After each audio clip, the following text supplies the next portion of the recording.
Social media पर तमाम तरह के रील्स आते रहते हैं जिन्हें हम अपने मोबाइल, लैपटॉप या फिर कंप्यूटर्स में देखते हैं। उन रील्स का हमारे दिमाग पे तो असर पड़ता ही है, लेकिन आंखों पर भी विशेष असर पड़ता है। और उससे क्या क्या परेशानी हो सकती है, इस पर बात करने के लिए हमारे साथ डॉक्टर समीर सूद मौजूद हैं। सर, एक बात बताएं कि रील्स ऐसा लगता है कि हमारी ज़िंदगी का एक अंग बन गया है, एक अहम हिस्सा बन गया है, लेकिन क्या वो हिस्सा हमारी ज़िंदगी को भी ख़राब कर रहा है? देखिए, ये एक अगर आप एक मनुष्य को देखो और बहुत साल पहले चले जाओ, तो मनुष्य एक जंगल में रहता था। उसका चाल चलन रहन टोटली अलग था।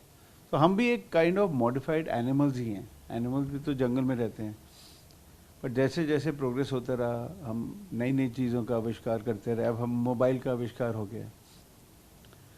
तो दो it is a part of our life, in fact ये हमारी बॉडी का एक्सटेंशन ही बन गया है अगर आप देखें तो। और इससे हमको बहुत लाभ भी होता है, पर हर चीज़ जो लाभ के साथ होती है, हर हर गुलाब के साथ कांटे भी होते हैं। तो इसका बहुत बुरा असर पड़ रहा है। एंड अनफॉर्चुनेटली किस पे पड़ रहा है? बच्चों पे पड़ रहा है। क्योंकि बच्चों की डेवलपिंग विजन होती है। तो जितना हम नियर विजन देखते हैं, अब ये रील्स भी तो नियर विजन ही है, तो उससे एक तो मायोपिया बहुत बढ़ रहा है। एस्टिमेट है कि आगे जाके अगले 10 सालों में आधे बच्चे मायोपिया के शिकार होंगे। और मायोपिया अपने साथ बहुत बीमारियां लाता है। रेटिनल डिटैचमेंट्स और डीजनरेशन और बहुत किस्म की बीमारियां लाता है। साथ में जब बच्चे देख रहे होते हैं या बड़े भी देख रहे होते हैं, हम ब्लिंक कम करते हैं। एक हमको कुदरत ने ब्लिंकिंग दिया हुआ है, जिससे कि हम अपनी जो हमारा एक टीयर फिल्म है उसको हम रीसर्फेस भी कर लें, और जो गंदगी है उसको हम साफ़ भी कर लें। पर जब हम ब्लिंकिंग कम करते हैं तो वो भी हमारे आँख में प्रॉब्लम करता है। तो ड्राई आई सिंड्रोम भी बहुत होता है। तो कुल मिला के ये हमारी आँख में बहुत नुकसान कर रहा है। तो मैं यही बोलूँगा कि देखिए, अगर मैं किसी को बोलूँ कि आप ये देखना बंद कर दें तो कोई नहीं हमारी बात मानेगा। ये मैं बोलूँगा कि इसका इंटरमिटेंट यूज़ करें। अब एक बात आती है कि क्या इससे आँखों की रोशनी जा सकती है, या ये तो हमने बच्चों की बात की, अगर हम यंग एज की बात करें या फिर मिडिल एज की बात करें या फिर एजिंग पॉपुलेशन की बात करें, तो किस किस पे किस किस तरह का असर है ये?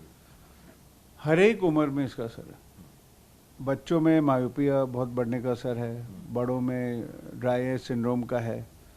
तो हर प्लस आई एम श्योर इससे बहुत आगे जाके रेटिनल डीजनरेशन और आगे जाके स्टडीज़ आएंगी कि जब हम इतना फोकस विजन पास का देखते हैं तो रेटिना में भी हमारे इफेक्ट आएगा। मायोपिया से रेटिनल डिटैचमेंट भी हो जाता है। तो कुल मिला के आँख के हर एक हिस्सा है आँख का, उसमें कहीं ना कहीं इसका असर आ ही रहा है। क्योंकि इसमें से जो रेज भी निकलती हैं वो भी हमारे आँख के लिए हानिकारक होती हैं। तो मैं ये बोलूँगा कि ये this is a very damaging thing for the eye. ठीक है।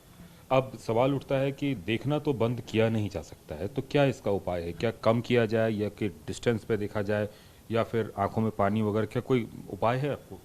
सो इसका एक first prevention is better than cure. तो अगर ना करें तो वो बेस्ट है। अगर आप आउटडोर गेम्स खेल लें, या अगर आपको कुछ देखना भी है तो बेटर है टीवी पे देखें रादर देन अपने इन स्क्रीन्स पे देखें जो पास होते हैं हमारे।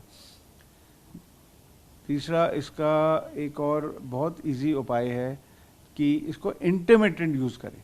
मतलब थोड़ी देर यूज़ करें फिर बंद कर दें। मुश्किल है करना, बट ये बहुत ज़रूरी है। और इसके बाद एक आता है 20-20-20 रूल, कि आप जब 20 मिनट काम कर लेते हैं पास का, तो आप 20 सेकंड के लिए दूर देखें, जैसे इन्फिनिटी में आप देख रहे हैं, और ब्लिंक करें अपनी आँख 20 बारी। इसलिए 20-20-20 रूल बोला है। ऐसा नहीं कि गिन के करना है, बट एक आपको डायरेक्टिव दिया गया है कि आँख के मसल को आराम भी मिलेगा, आप ब्लिंक भी करेंगे, आपकी रीसर्फेसिंग भी होएगी। And yes, prevention is better than cure. अगर हम इससे हट के अपनी नॉर्मल दुनिया जिएं, मिलनसार की, हंसी खुशी की, तो वो हमारी आंखों के लिए भी बेटर है और एक ह्यूमन साइकोलॉजी के लिए भी कुछ बेटर लोग ऐसा भी होता है कि सारा लाइट्स ऑफ करके रात में देखते हैं, तो क्या वो ज़्यादा खतरनाक है, या फिर नॉर्मल लाइट का है। उपयोग करें? Contrast is very bad for the eyes. Contrast होता है जैसे रात को होता है ना, ऑन कमिंग लाइट व्हीकल की लगती है, हमको चुभती है क्योंकि अंधेरा होता है, कॉन्ट्रास्ट ज़्यादा होता है। दिन में वही लाइट कम चुभती है बिकॉज लाइट तो वही है बट कंट्रास्ट कम होता है। तो अगर आपको करना भी है तो आप अपने रूम में पूरे लाइट करें और फिर स्क्रीन से देखें, और स्क्रीन की भी जो वो है वो मीडियम में रखें, उसको ज़्यादा ब्राइट ना करें। ठीक है। तो ये तमाम तरह के ऐसे उपाय हैं जो आपकी आंखों को बचा सकते हैं, लेकिन सबसे अलार्मिंग जो है वो बच्चों को लेकर है कि अगर यही सब कुछ चलता रहा तो अगले 10 सालों में, आने वाले दिनों में आधी आबादी बच्चों की मायोपिया के शिकार हो सकती है। कैमरामैन मनीष के साथ कुमार कुंदन, टीवी 9 भारतवर्ष, दिल्ली।